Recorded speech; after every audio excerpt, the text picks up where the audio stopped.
Welcome to Taking the Myth, your topical, skeptical discussion show. I'm Stephen Knight, and joining me for the first time in 2025 is Iram of House Ramzan. Iram, how the hell are you? I'm still trying to shift the Christmas pounds. What about you? Yes, so I weighed myself about 2 weeks ago for the first time since Christmas, thinking there'd be a devastating result, and I'd only put on 3 pounds. So, you know, a logical, disciplined person would have thought, you know, that's really good. If I get back to the gym now and start, you know, eating well, I can get rid of that really quick. But then I thought, if it's only 3 pounds, I can still drag this out for a bit longer. So yeah, wine, cheese, crisps. Is that the middle-aged mum diet? Yeah. You've basically turned into a Karen, haven't you? Put in the Karen in calories. Yeah, so that's my update. Good start. Stephen's getting fat. Check. Is that why you've grown a beard? That's it. Yeah, to hide a double chin, isn't it? I was okay with 2 chins. Then when the third one pops up, I thought we need to get some carpet on this thing. Stat. See, I can't do that for obvious reasons. Iram, you be whoever you want to be. Don't you let the man tell you can't be a bearded lady.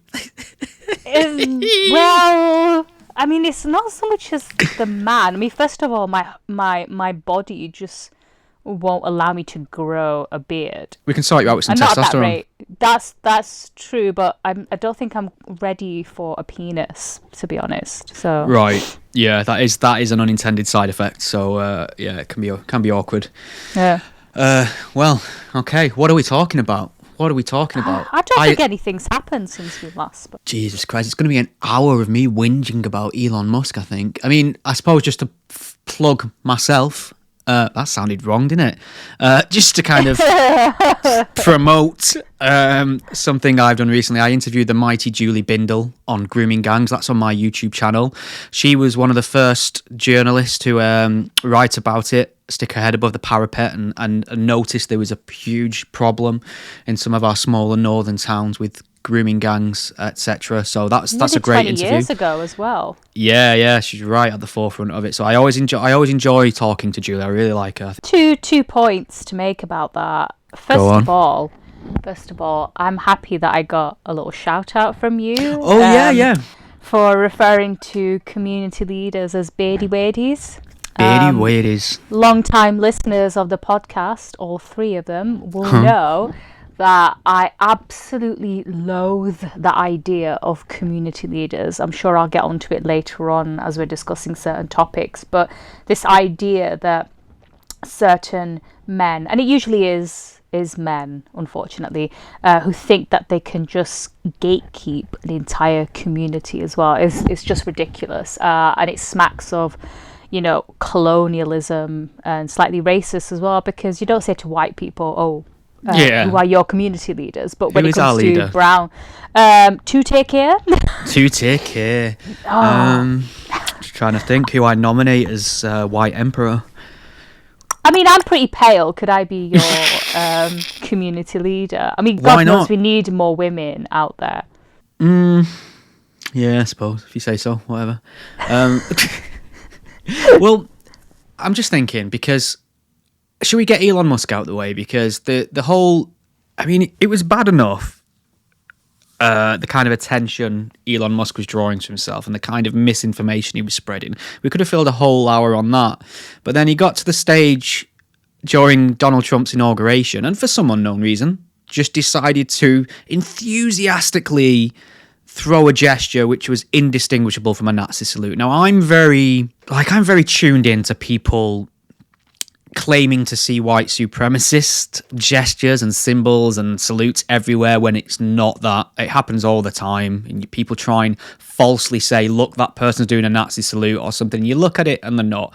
Fuck me, though. Elon Musk, I saw that and instantly thought, what the hell was that? Did you must have seen what I'm talking about.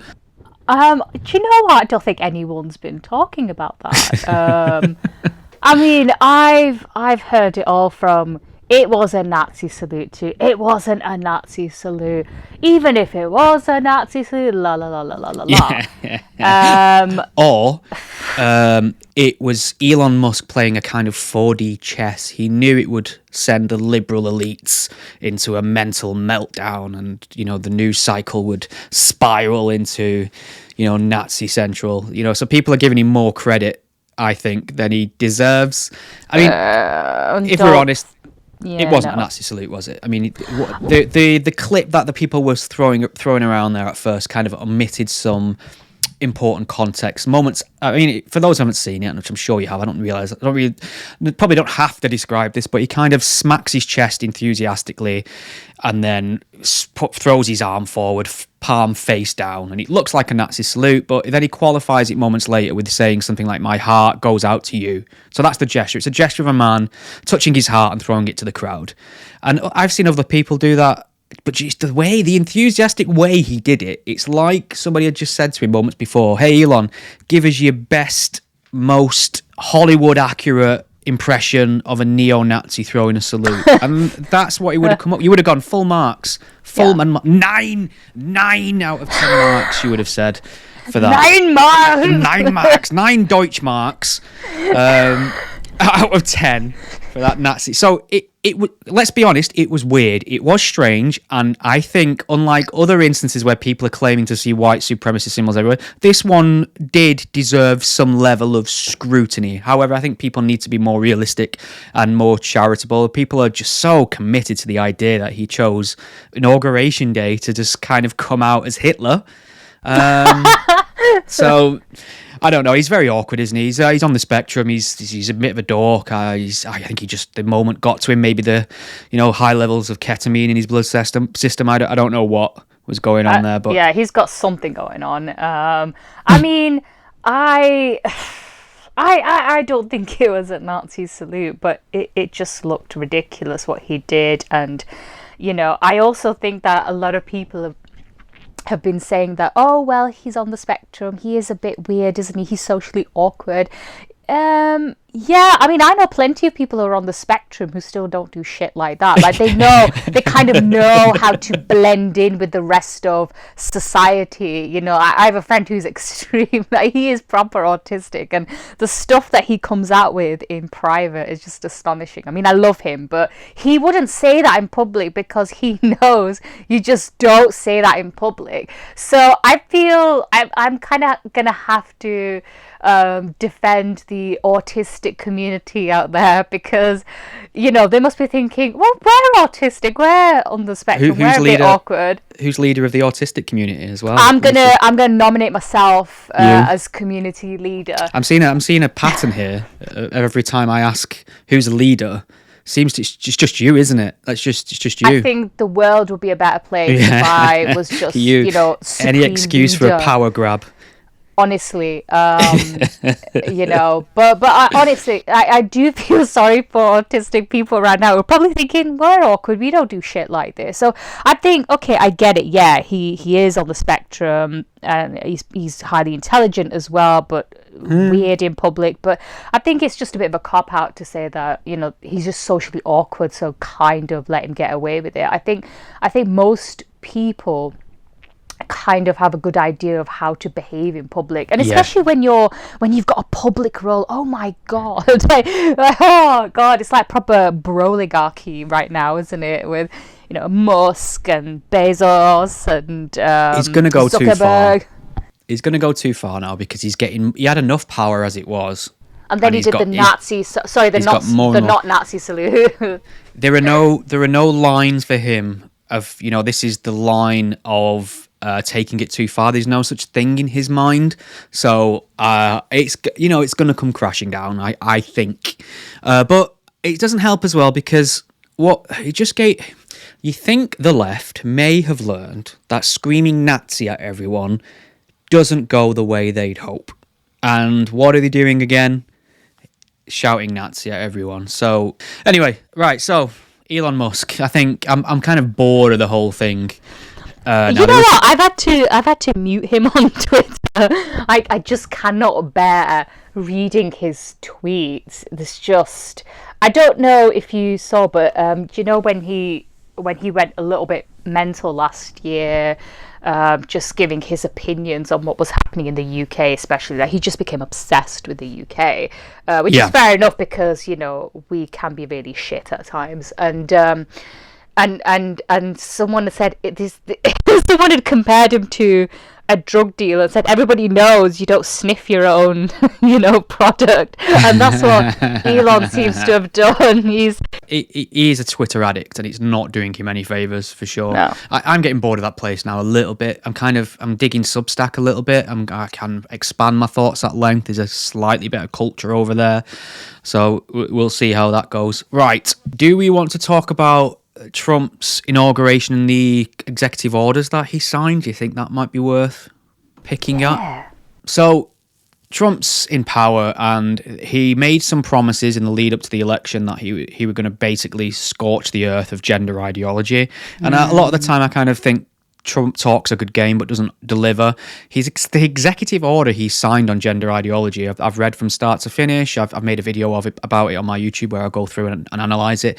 It really is an uprooting of gender ideology wherever you may find it at the federal level, and it's very specific, and it reads to me, I don't know who's helped this be drafted, but it there's feels... no way he wrote this. No.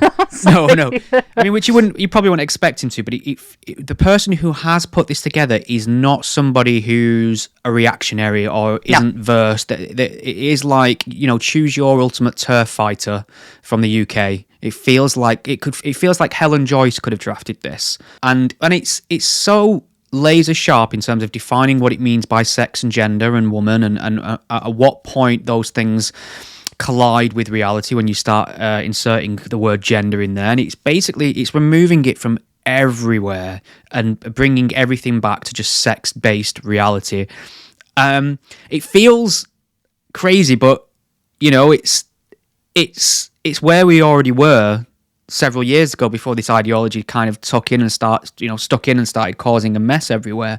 So we'll see how that plays out. We'll see, because obviously he's calling for the removal of all gender ideology related materials from schools and the government and things like that. He's even done a big list of them in that document as well. So we'll have to see how many people will comply, because a lot of this hasn't been imposed from the outside in on a lot of these institutions. People from within the institutions have made this happen.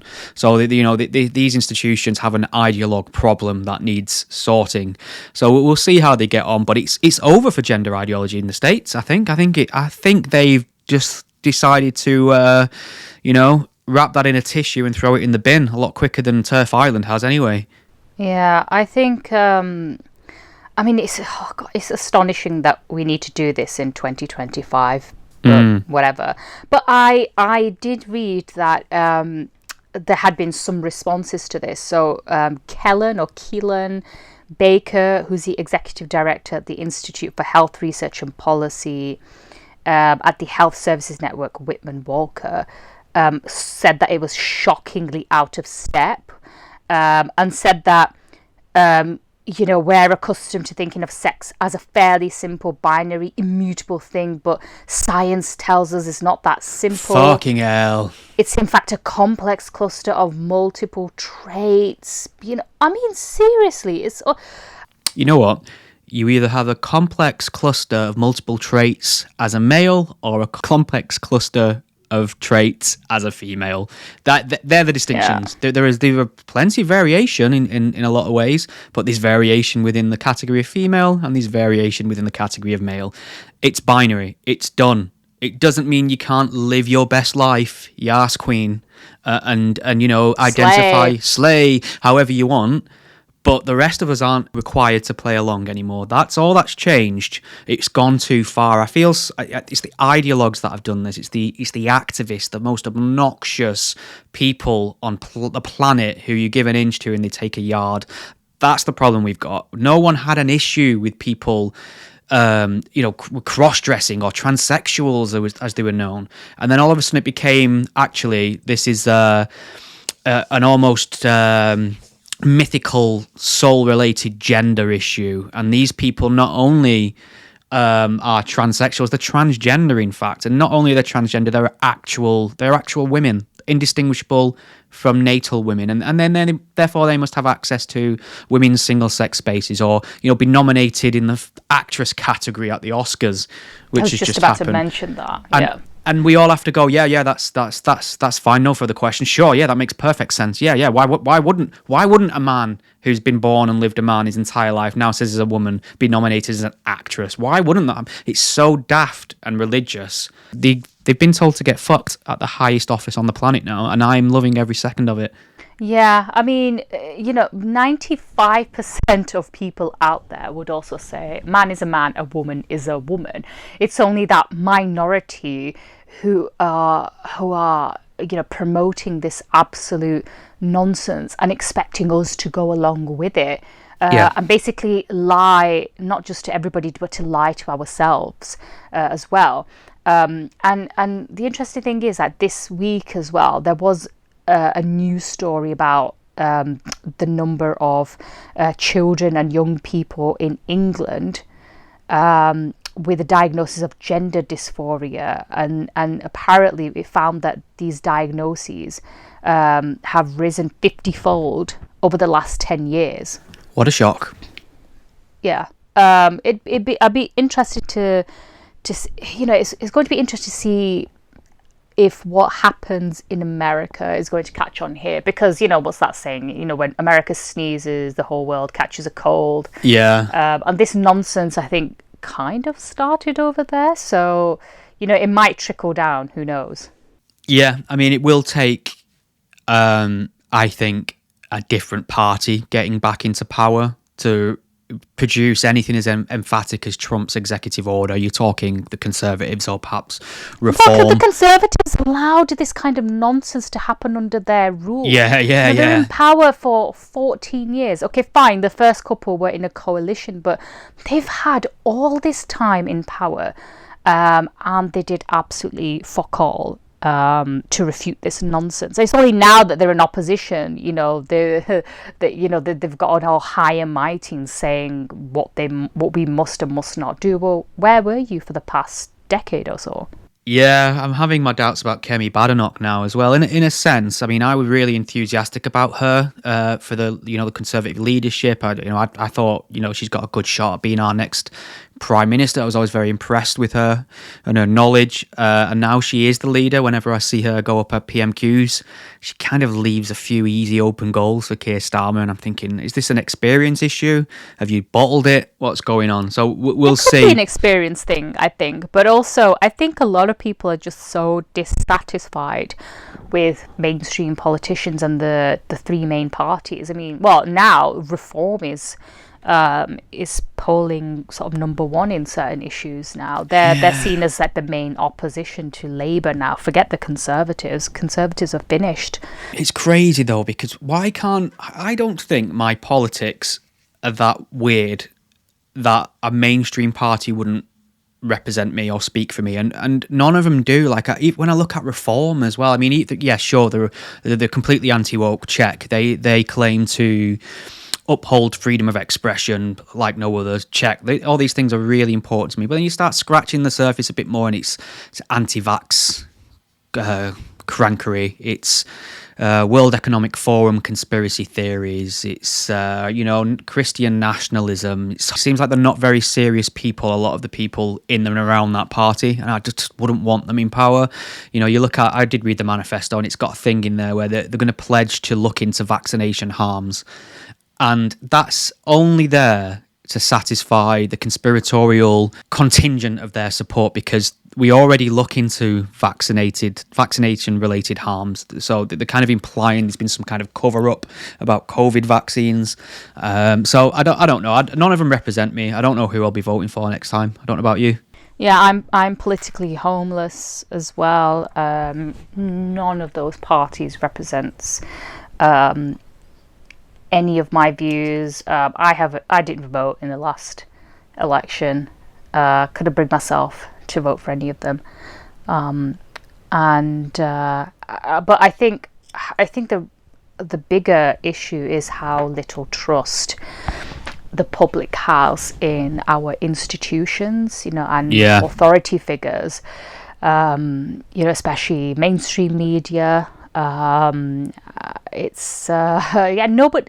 Nobody believes anything that comes out of, say, Keir Starmer's mouth. Nobody believes anything that's reported in the media now. Everyone thinks that there's like some sort of cover-up and conspiracy in relation to, well, pretty much every subject you can think of, and I'm not surprised, and I wonder if and that's a result of the COVID pandemic. I think we've definitely, I think it's very, I don't know, it's quite worrying, really, when you have that level of distrust.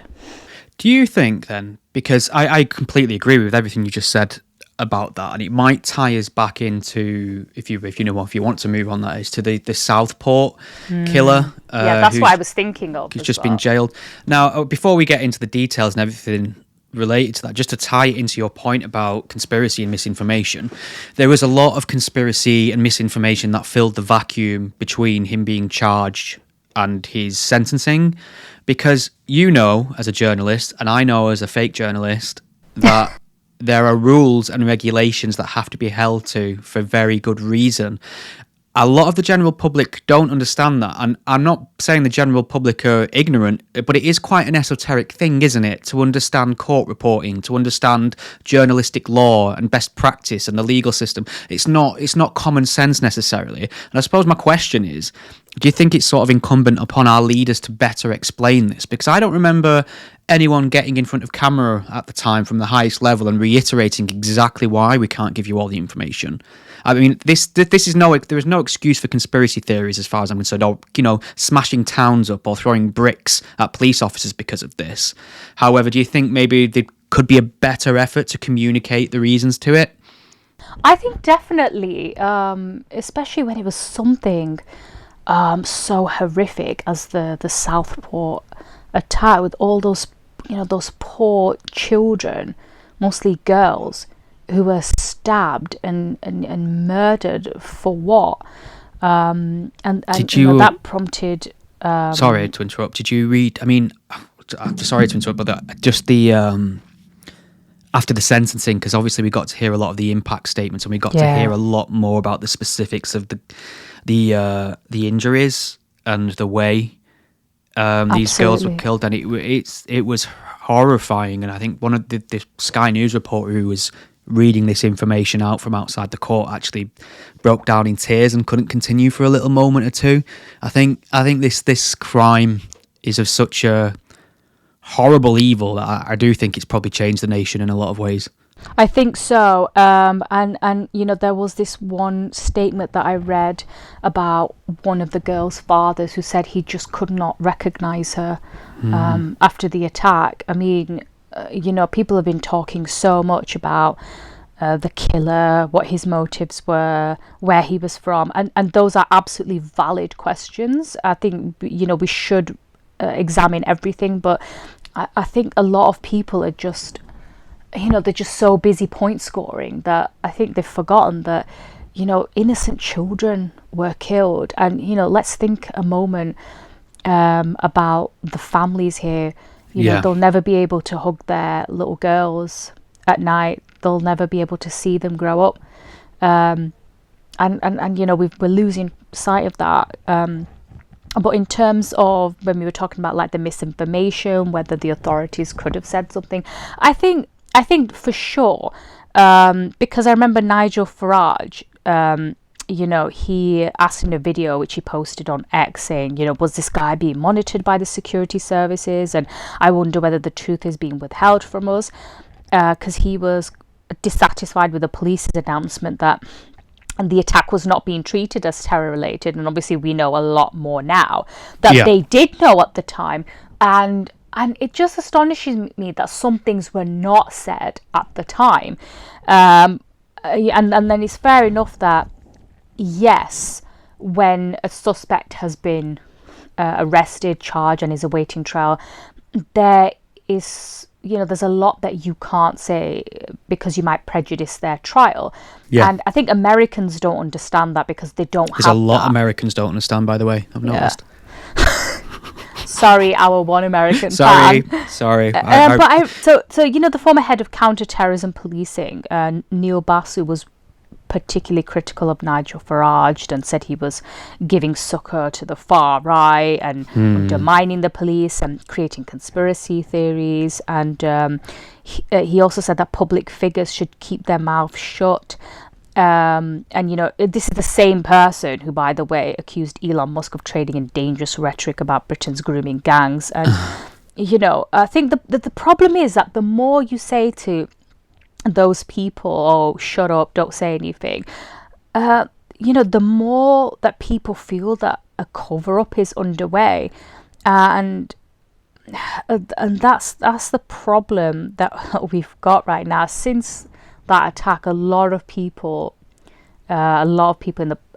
public seems to think that there's we're not being told so much, that we've now found out since, you know, how he was they could have prevented this attack on multiple occasions. So I suppose, I mean, I think there's an issue here of, you know, there was before social media and then these after social media. So I think before social media, a crime of this magnitude, it would have been reported on the news, it would have been reported in the newspapers, and then the next time you would have been updated on it would have been you know, a court reporting or a hearing in the newspaper, and that would have been standard. This could be weeks or months, and that's how you got your information. Now online, because it's so big and it's such a monumental crime, there is second by second commentary and analysis. People constantly expect to have every bit of information in their pocket immediately. So there's that entitlement to information and expectation, rather, versus the justice system, which and the rules regulating that, which were put into place pre-social media, most of them. So there's that kind of incongruence between the modern world and our established laws. Now, if people want to make arguments to reform these laws, fine, I'll hear them, and maybe they'll have some good ones. But what I don't like is people putting conspiracy theory in place of facts, and facts that you can find. I mean, I was arguing with some numpty on X the other day who was still claiming it was a conspiracy, that we didn't hear Axel Rudakaban's name, or he wasn't identified, yet Joe Cox's murderer was identified immediately. And it's like, well, Joe Cox's murderer wasn't 17 years old, and that's the law. You know, there's a legislation in place about naming people who are who are under the age of 18 to protect them. So that's easily explainable. But even when I think people are very emotionally wedded to the idea of a cover-up. One, because they can't quite understand why they don't know everything right away, and two, they like to feel like they're the smartest person in the room. I know what's really going on. I know they're not telling me the truth. I know it's a cover-up too. And depending on who you talk to, if they're on the left or the right, they have a different explanation as to what's being covered up and why. And it always seems to fit their political biases, strangely.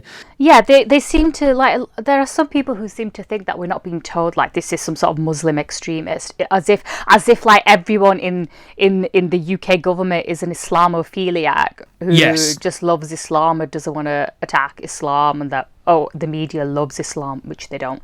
But this idea that, you know, about Farage saying, oh, you know, was he monitored by the security services? On that, he was wrong. But the thing is, he wasn't monitored by the security services because he wasn't being monitored by anyone, even though he was known to a range of services as far back as 2019 as his mental health declined, and, you know, he was engaging in really erratic behavior, threatening behavior. He carried a knife to school as well.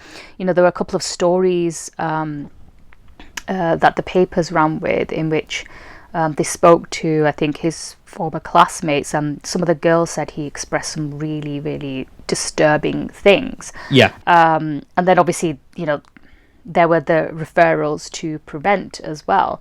And the other problem is, I think the killer, one thing I can say for certain is that he was an absolute fucking coward. I mean, yes, you know, you're going around stabbing a bunch of girls, knowing that they can't defend themselves and they are weaker than you, and then you can't face their families in court, you can't face the justice, you are a fucking coward. There's nothing amazing about you, by the way. You're not a hero. But the issue with him is that there's no definite ideology or ideological motive behind what he did, because he hasn't exactly said it. You know, he had been looking up shootings in America, researching Colonel Gaddafi for some odd reason. Maybe he wanted female bodyguards like he did. Well, there's been a lot of focus on the fact that he downloaded that Al Qaeda training manual. So you would look at that as a potential Islamist motivation. And sure, but once you look into the details, Islam does not appear to be a common denominator at all. What appears to be the common denominator across everything is an obsession with violence. He was researching genocide, researching how to stab people. I mean, if someone's looking to stab people and hurt people, you can't do far wrong than access the Al Qaeda training manual. It has instructions in there at how best to, stab people and create as much carnage in a shorter space of time and things like that. And that's useful to somebody who wants to be violent. It doesn't mean he's Muslim. They found on his computer memes and things that were mocking Islam and Judaism and Christianity as well. But the one common theme through all his activities points to an obsession with violence, not an obsession with Islam, not a desire to spread Islam. And I don't know if you noticed, and I'm quite disappointed to see this, but Douglas Murray released an 8-minute video the other day, and he was kind of addressing the camera. I don't know if he must have a podcast or something. Oh, I hadn't seen this. And he outright described it as Islamist terrorism, and he kind of rehashed a few of the tropes about why aren't they telling us this. And I just thought, one, he's a journalist, he has a good understanding of why certain things can't be said at certain times, and two, he knows a lot about Islamism and Jihadism, and there is no objective evidence to say this was motivated in any way, shape or form by Islamism. And you and I are not shy at pointing the fingers at Islamic extremists and jihadists and Islamists. If it's there, it's there. And we will argue till we're blue in the face. That's the reason with people who will deny it. But I can't see it here. If someone who sees it quite easily can't see it here, yet Douglas Murray is very comfortable describing it as Islamist terrorism, something our authorities are not even doing, and it's a claim that has no objective, reasonable evidence to back it up. So I was quite disappointed to see that. The thing with Douglas Murray is he's a lot smarter than me, so whenever he says something I disagree with, I tend to feel like it's my fault. But on this one, I just feel like he's overreached a little bit. Yeah, I mean, if they find more information and then it turns out, he was inspired by extreme Islam. I know there are some alternative media journalists who claim that he has been seen praying behind bars in the Muslim way. I don't know if that's true. I don't know where that information's come from. If that's true, then fine. I will happily say that, yeah, he is an Islamist terrorist, he is a Muslim extremist, fine. I've no issue with calling that out. But the fact is that we've just not really had a motive from him. He's not really said anything. And I wonder if that's why he pleaded guilty as well, just to get it over and done with. But just one very quick point on this idea of two-tier justice and the lack of willingness from the authorities to clear up some misinformation. I do wonder, though, had this been a white teenager who had attacked mostly black or Asian girls at a dance class, would they have been... would people have been less reluctant to come out and say, oh, this is racist or this is ideological? No. I mean, they did it when that guy shot his family in a personal dispute. They wanted to make it an act of misogynist terror, didn't they? He had a row with his family, shot him, walked out into the street, shot the first man he saw as well. I forgot his name. And for a while they were running with it. Which case was this? I forgot. They were trying to throw it around as a case of incel terrorism. It was the Plymouth Shooter. Oh, that, yeah. Yeah, Jake Davison. He killed 5 people in August 2021. He'd posted misogynistic views online, which I don't think is disputed. But it was his family he shot up. It was the reason most killings happen on the planet. Crime of fucking some man loses his fucking head and shoots everyone around him. There were no reason to believe it was motivated by misogyny anyway. But people were happy. Like you say, if it's a white dude, you can say what you want and point the finger, and we can have a national debate about the motivating ideology. But if it's not, people go very quiet, strangely. Can I just say one last thing on this guy? Okay, done. You're the boss. Okay, I allow you to say something. Thank you, Supreme Leader of the Whites. I like that title. Well, this is complete... Whites and Autistics, by the way. Yeah. You're collecting them there, aren't you? So this is complete conjecture and speculation and uninformed thinking out loud. It's my opinion. But I think Axel Rudabakana, I think he's fucking mental. And do you know what I'm basing that clinical diagnosis on? Just on the fact that he's fucking mental? Just on that, and these mugshots. My God, that mugshot. There is something... Wow.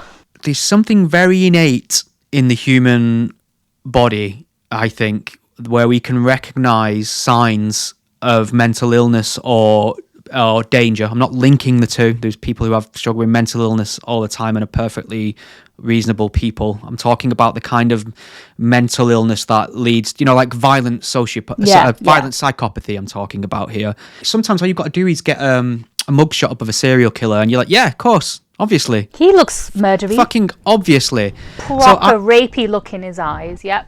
Joking aside, in all seriousness, I would really like to have seen his psychological evaluation and how, because he was declared fit mentally and everything. So obviously, I will defer to the experts and feel free. Well, I'm the expert on this. Yeah, you're Supreme now Leader Leader of Clinical Diagnoses as well. Yeah, I think you're right. I think he does look. To put it very, very mildly, like a wrong-un. Yes. I mean, what a picture that was. I mean, considering that the only picture that the media was allowed to run with was, the ones of him looking like this innocent schoolboy, of him posing in a BBC video. He was saying as well. I don't know if you noticed it's obviously the court sketches as well had him with a COVID disposable mask. Just looking like someone had farted and he was covering his face up. Yeah, he's walking fat. But so people use that as a conspiracy to say, oh, he's hiding his Muslim beard. That's what that is. And my point was, if you wanted to spread jihadism with an atrocious crime of such a magnitude, why would you then hide the fact you're a Muslimic when you've got the eyes of the world on you? Yeah, jihadis, for they're all not their shy, faults, are they? Yeah, they're not for all their faults, then there are many. They're not really a shy bunch, they're not exactly wallflowers. Yeah, it's like violent, yes. Pious, yes. Stabby, yes. Mysterious, no. And they always have that dead look in their eyes as exactly, well. Yeah, and the prayer bump and the monobrow half the time. And sometimes a ginger. Sometimes they're ginger as well. What is it with the flag. ginger jihad? An orange flag. Ginger nuts. So that's us covering the Southport killing with professionalism and due diligence, as always. But the little fucker's gone away for 52 years, minimum sentence. He couldn't, sometimes if you're an adult, you can get life without chance of release, which is what he would have got had he been 18 at the time of his crimes, but he wasn't. He was 17. He was a few weeks short of his 18th birthday when he did it. So he will serve a minimum of 52 years before there is any chance of him being released. And he's never getting out. There will never be a moment. He'll probably get shanked in the shower, I guarantee it. Well, that's it. Child killers, I've been told, don't do well in the prison environment. I mean, look at Irfan Sharif, the father of that poor somebody got girl to who him was pretty murdered. quick. Was it with a can of tuna or something? Yeah, tuna can slice his neck, didn't they? I think I could be halal as well because it was tuna. So we shouldn't joke, but you know what? Fuck it. He's an absolute scumbag who tortured that poor little girl. I'm not saying I advocate violence, but I was because I'm such a bloody fucking angel and Captain Empathy, I was out in Manchester City Centre on Wednesday feeding the homeless, and we had beef stew with us. And this gentleman wanders over, asks us what we've got. We said, we've got beef stew, it's nice and hot. And he goes, is it halal? And I said, beggars can't be choosers. No, I didn't. I wouldn't say that. I know was what's literally funny? just thinking that. You know what's funny though? Whenever I do this, because funnily enough, I mean, why wouldn't they? I suppose, but a lot of them do have dietary requirements. One was celiac, and his mate, who was also homeless, did say to this other guy once, beggars can't be choosers, and it took everything in me not to laugh. But it's just funny how like this guy's living on the street, can't get a meal, but he wants to make sure what he can get's halal. So there's commitment for you to Allah. Kind of respect it in a way. You got to admire that in a way, that even if he's starving, is not going to eat. He's not going to eat infidel chicken or something. But it's all halal, isn't it? Now, if it's supermarket bought, I'm pretty sure it's halal anyway. See, Islamification of Britain. We're gone. This country's gone down the pan. I mean, it kind of has, really. Yeah, but, yeah. Not because of Shariafication. No. I blame TikTok. I say down with TikTokers, genuinely. The worst fucking platform ever. Agreed. I genuinely think it's dumbed down our society. Talking about platforms and dumbing down society, what an amazing segue that was. Queen Empress of segues. That's why I am the leader. Well, Mark Zuckerberg, I think he's the leader of the Jews at the moment. He's made a surprise announcement on free speech. This came out of nowhere. I mean, I say came out of nowhere. It coincided with the transfer of power. But he made an emphatic statement about how they will change the way they regulate Instagram and Facebook, and there will be a renewed focus on upholding freedom of expression. And he singled out issues such as gender and immigration was the other one. He kind of admitted that their understanding of these issues is out of step with the public and their discussion. And he kind of tacitly admitted that he'd been banning people from his platforms for espousing opinions which were perfectly within step with the common sentiment of our times. No one had guessed. Catch up. Yeah, they're playing catch up essentially. Now, I'm always suspicious of this when a big corporation decides to hitch its wagon to freedom of expression. But his statement, I couldn't fault it. It made a lot of sense. Did you see it? No, I did not.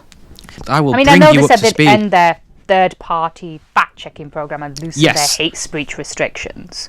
Well, he actually called out the fact-checkers and said they were too politically biased, which I think we understood. That bit, yeah. Yeah, we understood. Yeah. I mean, the Pope is Catholic and what?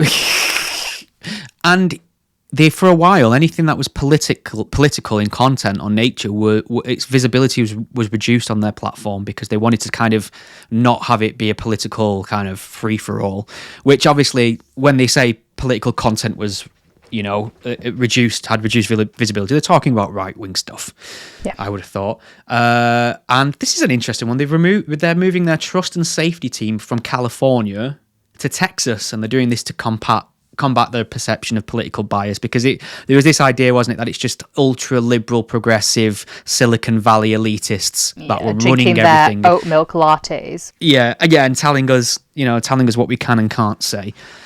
He give Europe a right kick in Iram. He slagged us right off. He said Europe is noted for having laws that institutionalize censorship and make it difficult to build anything innovative there, which, that's really fucking fair. Yeah, Can't argue with that. Yeah, so I mean, maybe... Yeah, but I mean, hopefully... our European regulations around speech and things like that maybe might change in response to some of the big hitters saying we can't work with you anymore if you're going to stifle what we do. So I'm all for this. I'm quite happy. I mean, just as on a personal note, I'm a big virtual reality aficionado, and that if you have a Meta virtual reality headset, it's tied into your Facebook account.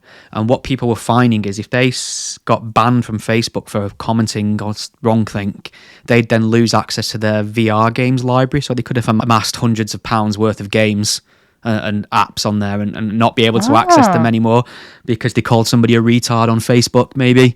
I once said on Facebook that I commented on someone's post and then, I think I wrote something. I can't even remember what it was about, but I just said men are idiots, and I got banned for from posting.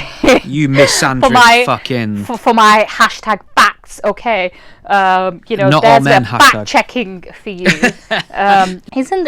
Doesn't Meta rely on automated systems rather than fact checking and moderate content? So that's the problem, really. There's a scale thing as well. I mean, it's not possible to accurately check. It must be billions of instances of content and commentary every couple of hours. I think the scale of it would probably, I don't think it could fit in my head if somebody tried to explain it to me. So I don't know. Either it's got to be, I mean, what Zuckerberg's doing, I think what everyone should do as a rule of thumb is pledge to prevent illegal activity on these platforms. So Zuckerberg would cite things like somebody would be using his platforms, it'd be say using WhatsApp to plan terrorism, for instance, and then what he would do is make sure that, because Meta own WhatsApp as well, he would then make sure that person was banned from Instagram, Facebook. They'd ban them across the entire platform, across the board, kind of thing. And I think that's reasonable, isn't it? I can't organize my my terrorist spree on WhatsApp. I'll jump over to Instagram and see if I can do it that way. I think that's fair. Order a kitchen knife on there. What we don't want is people banned and silenced for expressing opinions, even if they're deemed to be hateful or whatever. I think the power is in giving people controls to avoid it, opt out of it, mute it.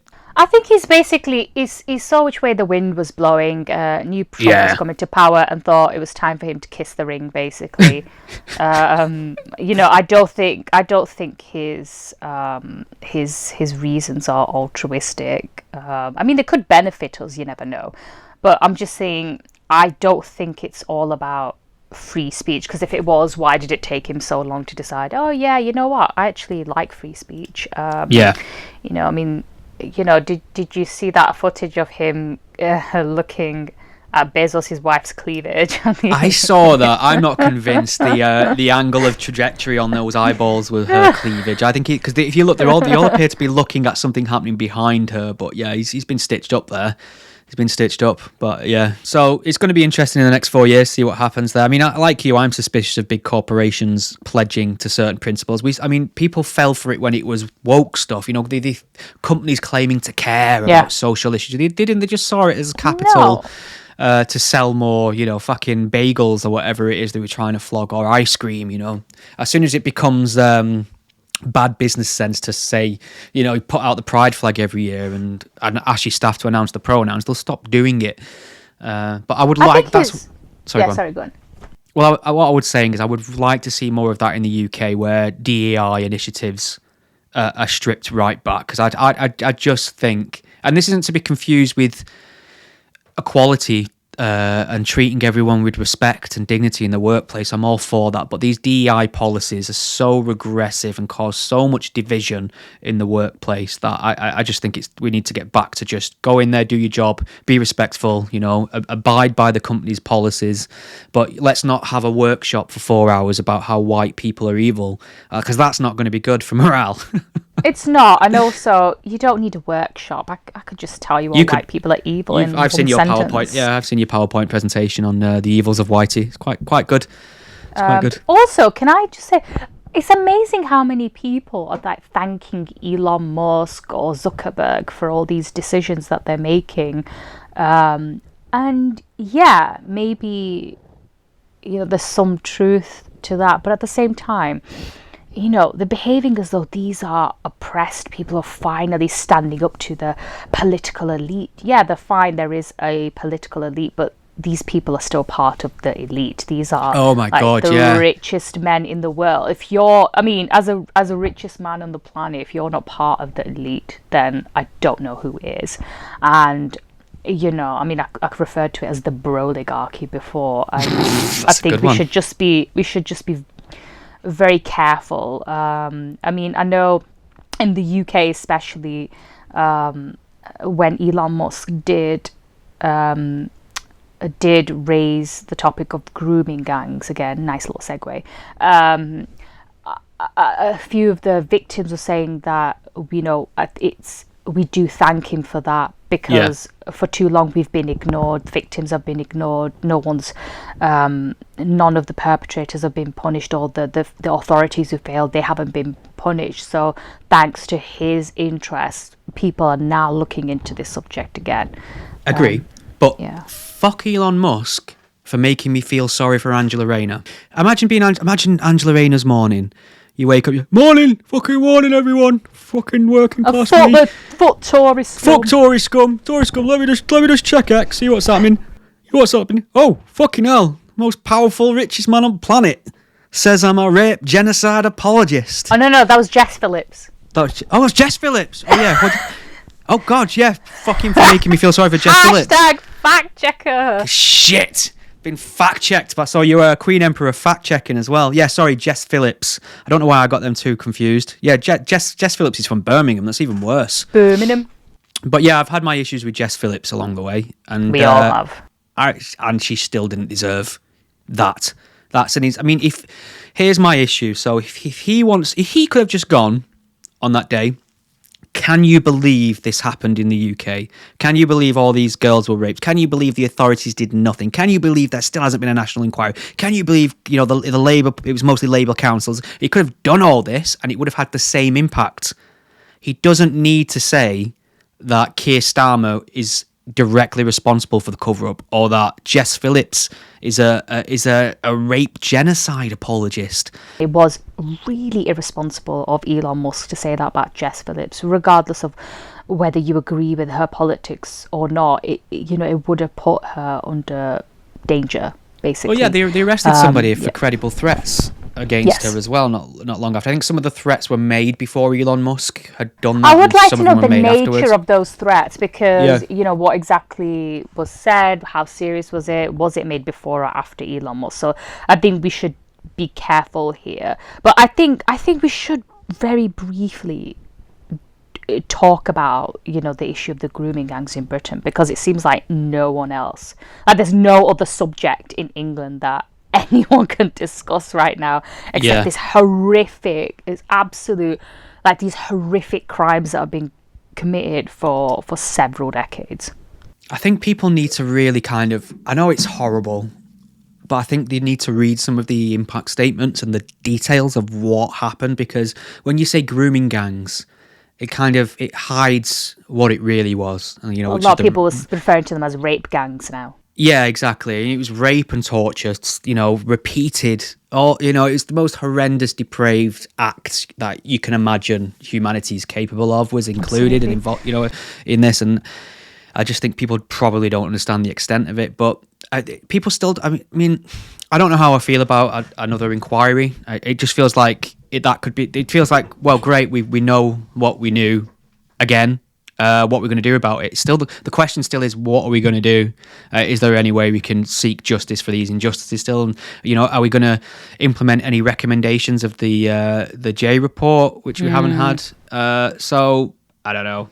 What are your thoughts on another inquiry? I mean, a very expensive inquiry, which will take years and millions of pounds, which will essentially tell us what we already know, in my opinion. And tell us, lessons must be learned. Lessons must be learned. Which they never do, because, people seem to be marking their own homework. Yes. I have several thoughts about this. So I think a lot of people have been focusing on the perpetrators, which I think is definitely one aspect, and we can't ignore it. And unfortunately, a lot of these men have been from Pakistani backgrounds and based, multiple locations, but mostly in the north. And they've mostly been Muslim as well. So a lot of people like to call them Pakistani or Muslim rape gangs, Yeah. as though they're all synonymous. And I'm glad we're moving away from the word Asian now. The Chinese in England are so fucking grateful for that, I imagine. Exactly. And then there's been, I think people have been so obsessed with the exact background of these men. They'll be being so specific that I've seen a couple of articles which are saying, oh, but a lot of these men are of Kashmiri origin, specifically the region of Mirpur in Kashmir, which is where my family is from. Awkward. Yeah, hashtag awkward. And it's funny because, you know, until last month, nobody even knew where Mirpur was. And now suddenly everyone's like this, an expert, like, oh, they're all clans. They all come from this one place. And this is what they think about women and girls. And what I've noticed now is that other Pakistani people, you know, from elsewhere in the country, or whose origins are elsewhere in the country, are now trying to distance themselves and saying, oh, it's not our people, it's people from that part of Pakistan doing it, as though they're somehow different. Not really. I mean, people from Kashmir, or specifically Mirpur, their views are very similar to people from other parts of Pakistan. So all these Pakistani people who come from different areas who are trying to distance themselves, no, you have your own fucking problems. Nice you have try, the same buddy. problems. Nice try, buddy. It's true. They have the same problems. They do have problems with like misogyny, sexism, attitudes towards non-Muslims. I'm not saying all of them, obviously, but the same problems that exist in my community, or communities rather, are happening in other places. So let's not pretend that it's specific to Kashmiri men. The problem, I think to explain it a little bit further, I think it's only because most people of Pakistani heritage in this country are from that specific region, so they are overrepresented. There's simply more of them. That's why they'll be overrepresented in the statistics as well. And the issue is, when they've migrated here, they did move in large communities, and that clannish mentality has come over here as well. That's the problem. When you have people who live in their own like silos and little ghettos where they're not interacting with people from a different background, you know, they reinforce, you know, the worst attributes of those communities. This is what happens when you don't have people properly integrating and mixing. That's the one thing. So I've seen that. But what I've also noticed is hardly anyone is talking about the failures of the social services and the council services. You know, a lot of these girls were from care homes, right? You know, they had, they came from troubled backgrounds, no stable parental figure in their lives. They were in these care homes. They should have been under the care of the local authority, and they were allowed to just go out and have these older quote unquote boyfriends.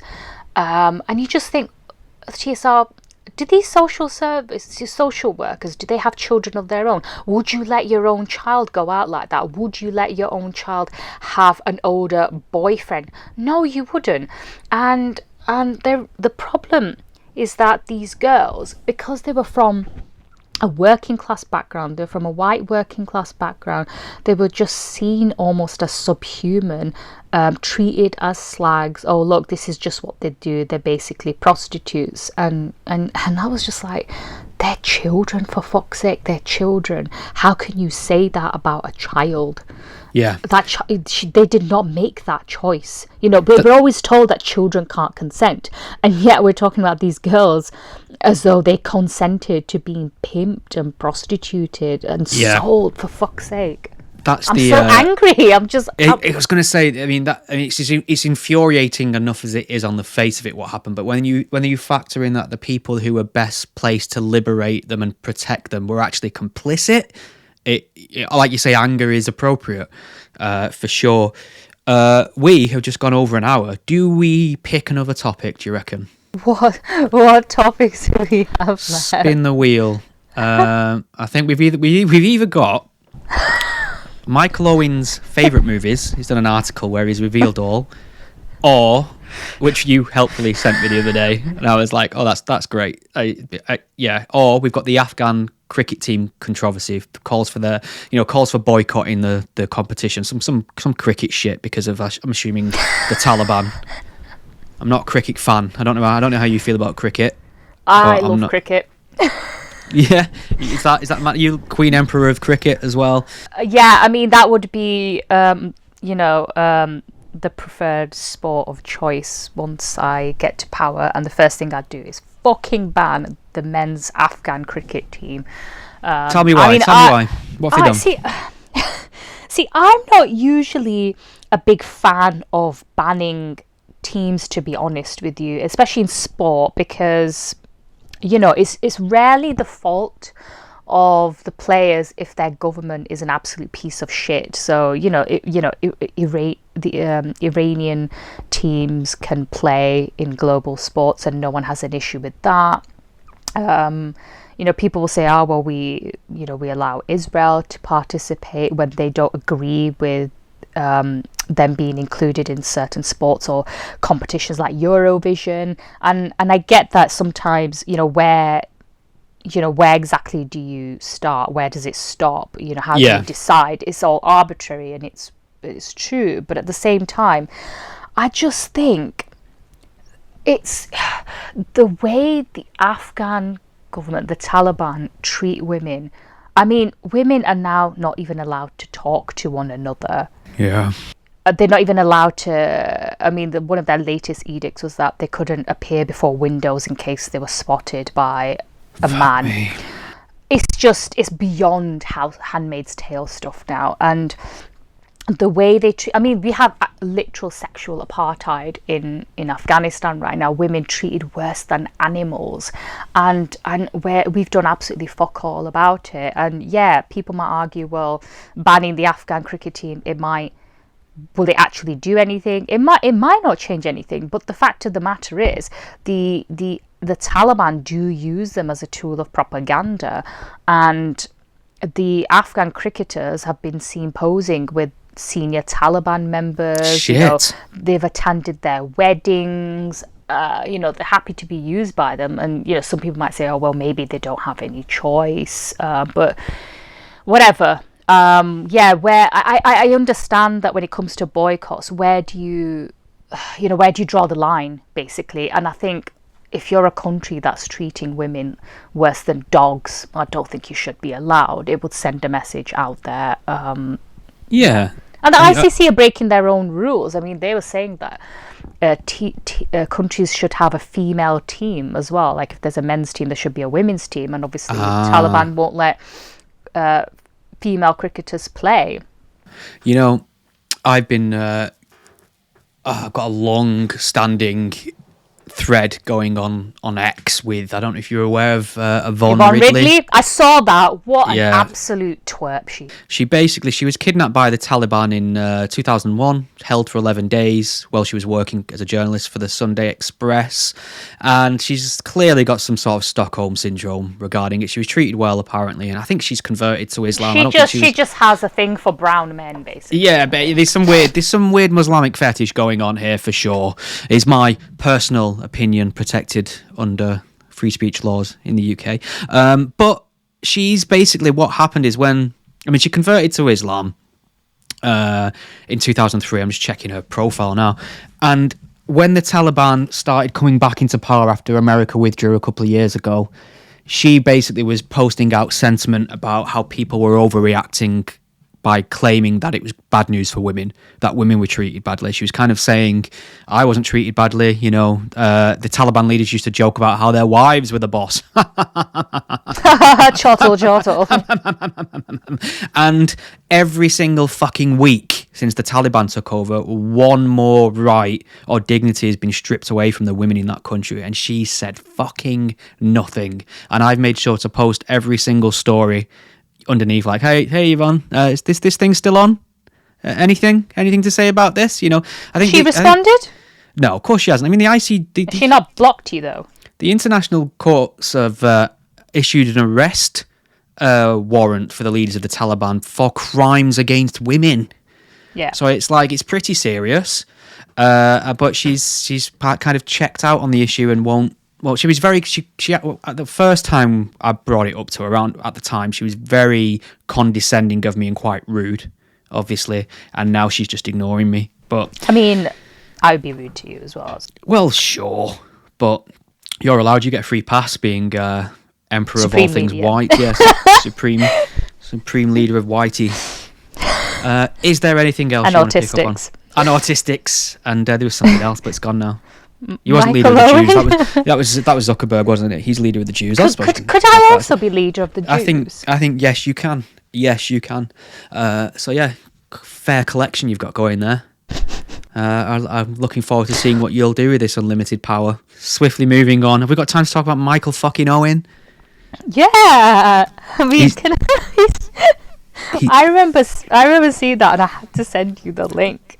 Yeah. So the breaking, everyone. This is big news. We've give the ex-England and Manchester United and Liverpool footballer Miguel Owen a good kicking on this podcast because he's the dullest man on the planet. He's human anesthesia. Is that even a word? Have I said that right? Anesthesia. It's one of them.